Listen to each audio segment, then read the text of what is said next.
Assalamualaikum warahmatullahi wabarakatuh. Perkenalkan, saya Yarsida Frianita dengan NIM 21042227.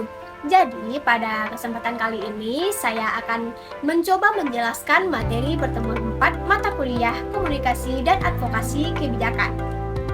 Yang mana pada kesempatan kali ini saya akan membahas materi tentang bentuk-bentuk komunikasi. Jadi, pertanyaannya, apa saja sih bentuk-bentuk komunikasi itu? Jadi, bentuk-bentuk komunikasi itu terdiri dari beberapa hal, yaitu yang pertama, komunikasi intrapersonal. Komunikasi intrapersonal ini adalah proses berkomunikasi yang terjadi di dalam diri kita sendiri. Komunikasi ini melibatkan dialog internal, penggunaan pikiran, perasaan, dan evaluasi diri.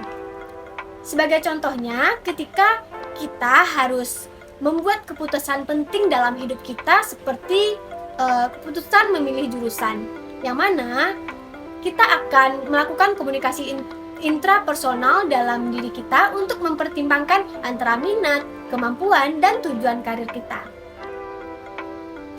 Dengan kata lain, komunikasi intrapersonal ini membantu kita dalam mengenali, memahami, dan merespon pikiran kita dan perasaan kita sendiri.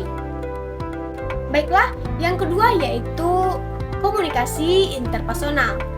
Komunikasi interpersonal ini adalah proses pertukaran pesan yang terjadi antara dua individu atau lebih. Yang mana komunikasi ini mencakup berbagai situasi, mulai dari percakapan sehari-hari antara teman atau keluarga, hingga interaksi yang lebih formal seperti komunikasi di tempat kerja atau komunikasi di lingkungan kampus. Sebagai contoh, ketika seorang manajer berinteraksi dengan seorang karyawannya untuk memberikan umpan balik tentang kinerja perusahaan mereka. Contoh lainnya yaitu ketika kita berbicara dengan tetangga rumah kita untuk berdiskusi atau membicarakan apapun itu. Komunikasi interpersonal ini memungkinkan individu untuk berinteraksi dan bertukar informasi secara langsung. Selanjutnya yaitu komunikasi kelompok. Komunikasi kelompok merujuk pada proses komunikasi yang terjadi antara 3 orang atau lebih dalam suatu konteks atau lingkungan tertentu. Dalam situasi komunikasi kelompok ini, anggota-anggota kelompok saling bekerja sama untuk berbagi informasi, mencegah masalah, membuat keputusan, atau mencapai tujuan bersama. Sebagai contoh, dalam kehidupan sehari-hari, sekelompok teman bisa berkumpul untuk merencanakan sesuatu, misalnya merencanakan perjalanan atau mengatur acara sosial bersama-sama.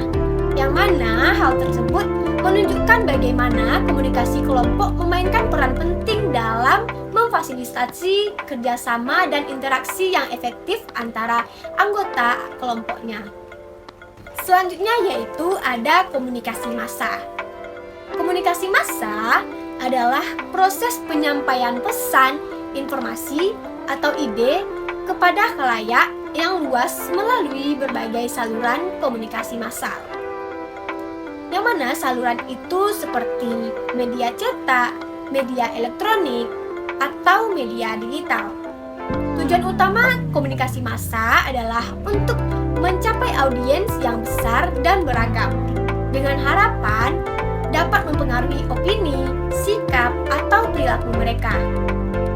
Contoh dari komunikasi massa ini yaitu siaran berita televisi yang menyampaikan informasi aktual kepada jutaan pemirsa dan iklan komersial di media cetak atau media sosial yang bertujuan untuk mempromosikan produk atau layanan mereka kepada masyarakat yang luas. Nah, jadi sekian saja pembahasan saya pada pertemuan 4 ini. Jika ada kata-kata yang salah, saya mohon maaf sebesar-besarnya. Akhir kata saya ucapkan Assalamualaikum warahmatullahi wabarakatuh.